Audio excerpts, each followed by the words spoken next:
Welcome back, everyone, and I'm here again with SBR contributor Jordan Sharp, and today we're going to be looking at how the odds have been acting up for that game between the Baltimore Ravens and the Tampa Bay Buccaneers. How you doing today, Jordan?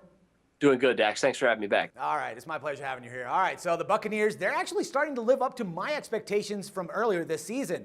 I was pretty high on them at the beginning of this year, but they just weren't clicking. Now, Glennon actually took the call to take over the starting quarterback position. And I'm going to hate myself just a little bit about what I'm about to say, but the Saints, they had no business winning last week's game in the Superdome. They played atrociously and just got lucky. Anyways, the team is starting to look good. Now, as for the Ravens, they are 3-2 and playing a very quiet season with the exception of that Carolina game that was pretty much a payback for Steve Smith Sr. They did lose their Week 5 game against the Colts, but nonetheless, it was a close one. Anyways, the line opened up for this one at -3.5, favoring Baltimore, and since then, it just shed that half a point and now can be found at -3.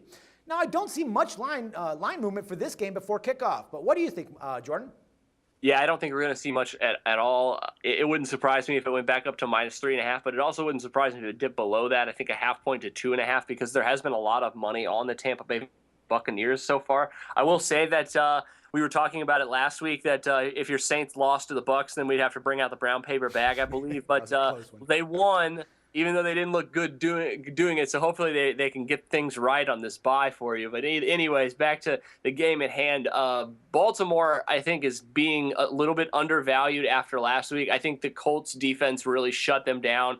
And the Colts have been playing a lot better on defense this season, and not a lot of people have been noticing it yet. They have played some crappy teams, but that have kind of inflated their numbers, but at least they're not horrible on defense, which is what they were last year. So I do think Baltimore may be a little bit undervalued in this game, especially if you look at the consensus data. It looks like a lot of the money is going on Tampa Bay right now.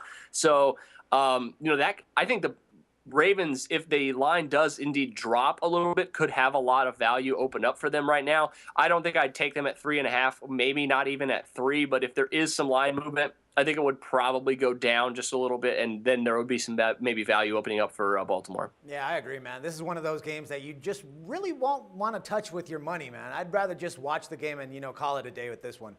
Yeah, you're probably right. I was just saying, if the line sticks at where it's at right now, I'm not sure there's a play on this game either way in the spread or the totals. Because if the total's really low, it could be a high-scoring game. It could be 17-7 at the end of it. You just don't know. Exactly. All right, my man. As always, it's a pleasure talking football with you, and I look forward to doing it again soon.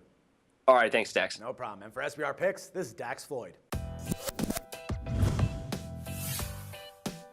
The SBR Network offers free sports picks and game breakdowns, big money free betting contests year-round, a real-time Vegas-style odds monitoring service, and much more. So come see for yourself. To stay updated on SBR news and promotions, follow us on Twitter, Facebook, and Google+, and do be sure to subscribe to the Sportsbook Review YouTube channel to catch all our daily sports shows.